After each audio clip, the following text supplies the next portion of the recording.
നമസ്കാരം. കർക്കിടക മാസത്തിലെ ചില ആചാരവിശേഷങ്ങൾ,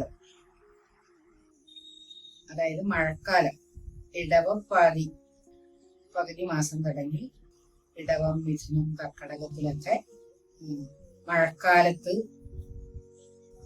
വേറെ കൃഷിപ്പണികളോ അല്ലെങ്കിൽ മറ്റുള്ള ഇതിനുള്ള സൗകര്യങ്ങൾ, ആ മഴയൊക്കെ ഉള്ളത് കാരണം ഒരുപാട് ബുദ്ധിമുട്ടുകളുണ്ട്. അപ്പൊ ആ മാസങ്ങളിൽ നമുക്ക് പല കാര്യങ്ങളും ചെയ്യാൻ ഉള്ളതായിട്ടുണ്ട്. ഓരോ ദേശത്തിന്റെ വ്യത്യാസത്തില് അടിസ്ഥാനത്തിൽ അങ്ങനെ ചെയ്യും. 2 സന്ധിയാണ് കർക്കിടകം. ഒന്ന് ഉത്തരായണത്തിൽ നിന്ന് ദക്ഷിണായനത്തിലേക്ക് പോകുന്നു, ആ സന്ധി. രണ്ടാമത് നല്ല വേനൽക്കാലം, അതായത് ഗ്രീഷ്മത്തിൽ നിന്ന് വർഷ ഋതുവിലേക്ക് വരുന്നു, ഋതുസന്ധി. ഈ രണ്ടുമാണ് കർക്കിടകം. അപ്പൊ നമ്മുടെ ശരീരത്തിൽ ഉണ്ടാകുന്ന മാറ്റം, ആ പെട്ടെന്ന് ഉണ്ടാകുന്ന മാറ്റം, വേനൽക്കാലത്ത് നിന്ന് ചൂടിൽ നിന്ന് മഴക്കാലത്തിലേക്ക്, അപ്പൊ അത് ശരീരത്തിലും അത് ഉൾക്കൊള്ളാനുള്ള വിഷമം. അപ്പൊ അതുകൊണ്ടാണ് ഈ ശരീരത്തിൽ നമുക്ക് ആഹാരത്തിലും അതുപോലെ മറ്റുള്ള ആരോഗ്യപരമായ കാര്യങ്ങളിലും ഒക്കെ പ്രത്യേകം ശ്രദ്ധ ചെയ്യണം, അല്ലെങ്കിൽ ശ്രദ്ധിക്കേണ്ടതാണ് എന്ന് പറയുന്നതിൻ്റെതായ ഒരു കാര്യം. അപ്പൊ നമ്മളൊക്കെ പണ്ട് കണ്ടുവരുന്നത് പരിസരമൊക്കെ ഈ വെള്ളമൊക്കെ കെട്ടി നിന്ന് അങ്ങനെ പല രോഗങ്ങള് അങ്ങനെയൊക്കെ വരുന്നതായ കാലങ്ങളാണ്. അപ്പൊ അതിനെ പ്രതിരോധിക്കുക, ആരോഗ്യം, അതുപോലെ ഭക്തി. കാരണം വീട്ടിൽ തന്നെ ഇരിക്കുന്ന സമയത്ത് പുരാണങ്ങളൊക്കെ പാരായണം ചെയ്യുക, അതാണ് രാമായണ മാസം എന്നാണ് ഇപ്പൊ അടുത്ത കാലത്തായിട്ട് പറഞ്ഞു വരുന്നതാണ് രാമായണ മാസം. അപ്പൊ പണ്ട് കാലത്ത് ഈ കറണ്ടൊന്നും ഉണ്ടാവില്ല വീടുകളിൽ, വൈദ്യുതി ഒന്നും എത്താത്ത ആ കാലത്ത് എല്ലാ വീടുകളിലുമാണ് രാമായണം വായിക്കുന്നത്. ഇന്നത്തെ പോലെ അതൊക്കെ ഇന്ന് അമ്പലങ്ങളിലേക്ക് മാറി, ക്ഷേത്രങ്ങളിലേക്ക് പുരാണ പാരായണം അതുപോലെ പ്രഭാഷണങ്ങള് ഒക്കെ കർക്കിടക മാസത്തിൽ എന്നല്ല എല്ലാ കാലത്തും പ്രധാനമായിട്ടുണ്ട്. പിന്നീട് ഈ നമ്മുടെ വടക്കൻ കേരളത്തിൽ കാണുന്നത് കർക്കിടക മാസത്തിൽ നല്ല മഴയാവും 1 മുതൽ 7 വരെയുള്ള ദിവസങ്ങളിൽ.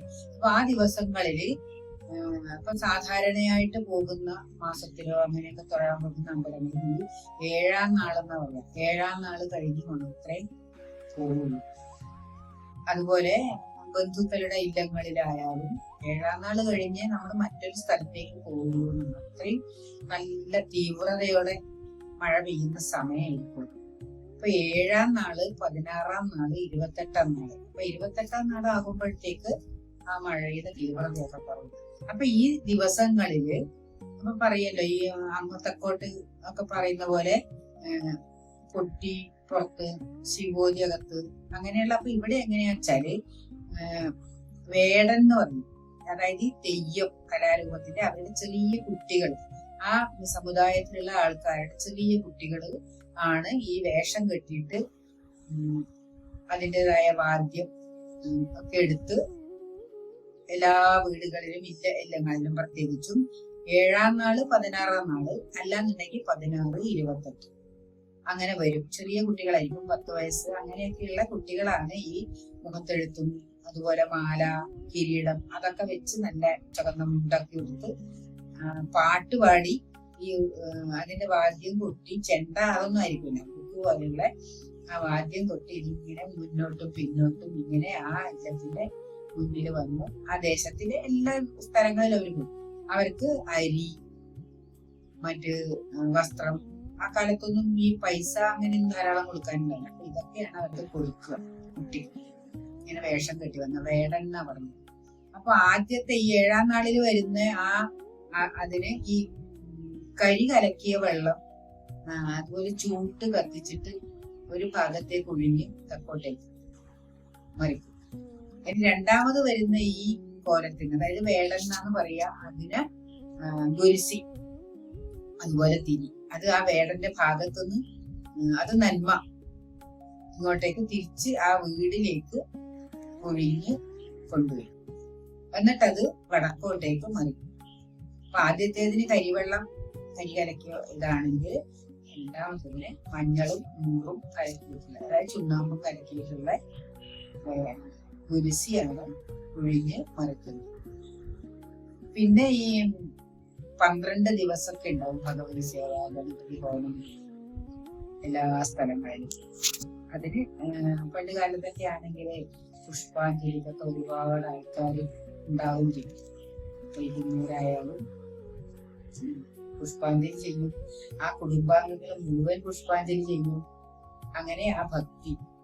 അതുപോലെ വീടുകളിൽ ആ മണ്ണെണ്ണ വിളക്കിന്റെ ആ വെളിച്ചത്തില് സന്ധ്യ കഴിഞ്ഞാല് ആ രാമായണത്തിന്റെ ശീലുകളിൽ ആ ഗ്രാമത്തിൽ മുഴുവൻ, അപ്പൊ പാടത്തിന്റെ കരയിലൊക്കെ ആയിരിക്കും വീടുകൾ ഉണ്ടാവും. അപ്പൊ എല്ലാ വീടുകളിലും ഈ രാമായണം വായനയുടെ ആ ശീലുകൾ ഇങ്ങനെ കേൾക്കാം. അപ്പൊ പുരാണൊക്കെ കുട്ടികൾക്കും വലിയ ആൾക്കാർക്കൊക്കെ നല്ല അറിവായിരിക്കും അതിനെ കുറിച്ച്. അപ്പൊ കുട്ടികളൊക്കെ ഇങ്ങനെ കേട്ടിരിക്കും. മുത്തശ്ശിമാരും പ്രായമുള്ളവരാണ് രാമായണം അധികം വായിക്കുക. കുട്ടികൾക്ക് അതിന്റെ കഥ പറഞ്ഞു കൊടുക്കും. അപ്പൊ അവർക്ക് അതിന്റെ വിവരം അറിയും. കുട്ടികൾക്കൊക്കെ മുത്തശ്ശനും മുത്തശ്ശിയും രാമായണം. അപ്പൊ ഇല്ലങ്ങളിലൊക്കെ ആണെങ്കിൽ എല്ലാവരും രാമായണം വായിക്കും. അപ്പൊ തുടർച്ചയായിട്ട് വായിക്കുമ്പോൾ ഒരാൾ വായിച്ച് അതിന്റെ അടയാളം കിട്ടും. അതെവിടെയാണോ ആ സ്ഥലത്ത് ഇപ്പം പുസ്തകം അവിടെ തന്നെ ഉണ്ടാവും. അപ്പൊ ആരൊക്കെയാണോ വായിക്കാനുള്ളത് എല്ലാവരും പുസ്തകം വായിക്കും. അതുപോലെ ഈ തളിപ്പറമ്പില് നീലിയാർ കോട്ടം എന്ന് പറഞ്ഞിട്ടൊരു സ്ഥലം, ഒരു തറയ തെയ്യം കഴിക്കുന്ന സ്ഥലമുണ്ട്. അതായത് വെറും വള്ളിക്കുടില് ഒരു കാട്, അവിടെ ഈ ഒറ്റ തറ, അതായത് സന്തതിയൊക്കെ ഉണ്ടാവാൻ വേണ്ടി ഈ ഒറ്റ തറ കഴിക്കും. എന്നിട്ട് അങ്ങനെ അവിടുന്ന് കടാടിന്റെ ഇല്ലത്ത് കൊണ്ടുവന്ന് വെക്കും. അങ്ങനെ കഴിപ്പിച്ച് ഒരുപാട് വലിയ മരങ്ങളൊക്കെ ഇങ്ങനെ വള്ളിക്കുടില് തന്നെ പറയാം. അതാണ്. അപ്പൊ ഈ കർക്കിടക മാസത്തില് 16-ാം നാളില്, അതുപോലെ മറ്റ് കുംഭമാസത്തിലും അങ്ങനെയും പോകും. പക്ഷെ ഈ കർക്കിടക മാസത്തില് 16-ാം നാളില് ഇല്ലങ്ങളിൽ നിന്നൊക്കെ ഈ കോട്ടത്തമ്മ എന്നാ പറയാ, നീലിയാർ കോട്ടത്തമ്മ. ആ കോട്ടത്തമ്മക്ക് വഴിപാടും കൊടുത്തയക്കും. മറ്റുള്ളവരെ പോവുക, പക്ഷെ അത് അരി കൊടുത്തേക്കും. സാധാരണ അമ്പലങ്ങൾ അങ്ങനെ പോവാറൊന്നും പോയില്ല, പക്ഷെ അരിയൊക്കെ കൊടുത്തേച്ചു. അതും ഒരു ചടങ്ങാണ്.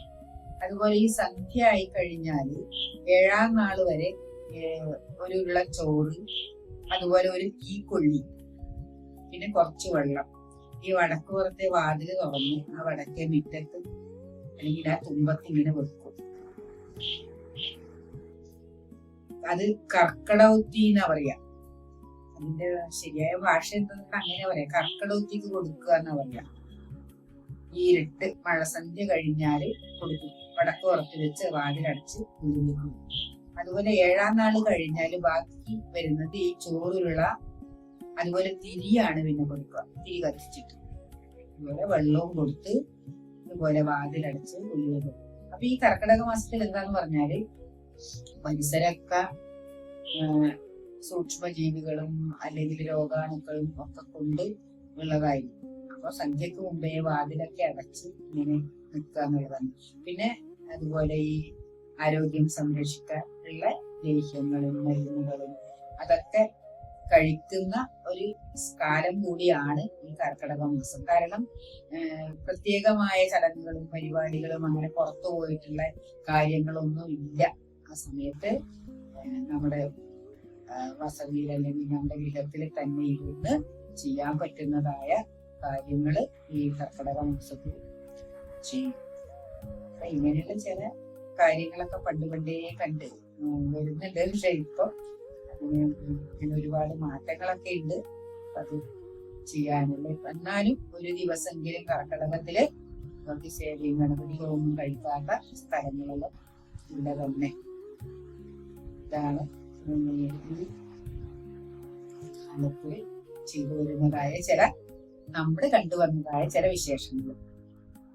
ഈ മാസത്തിൽ, അതായത് ഈ മഴക്കാലത്ത് നമ്മുടെ ശാരീരികമായും മാനസികമായും ആത്മീയമായും സാമൂഹികമായും ഉള്ള ഉന്മേഷം നമുക്ക് കിട്ടണം. അപ്പൊ നല്ല രീതിയിൽ ഈ കാര്യങ്ങള്, ഇങ്ങനെയുള്ള ഒരുപാട് ആചാരങ്ങളിലൂടെ മാത്രമേ നമുക്ക് ഇതൊക്കെ കിട്ടുള്ളൂ. അതിനുള്ള കാര്യങ്ങൾ നമ്മൾ ആചരിച്ചു പോകുന്നു. അതാണ് ഈ മാസത്തിന്റെ ഒരു പ്രത്യേകത. മാസത്തിന്റെ എന്നല്ല, ഈ കാലത്തിന്റെ. അപ്പൊ ഇത്രയും പറഞ്ഞ് അത് കേട്ടതിന് എല്ലാവർക്കും നന്ദി, നമസ്കാരം.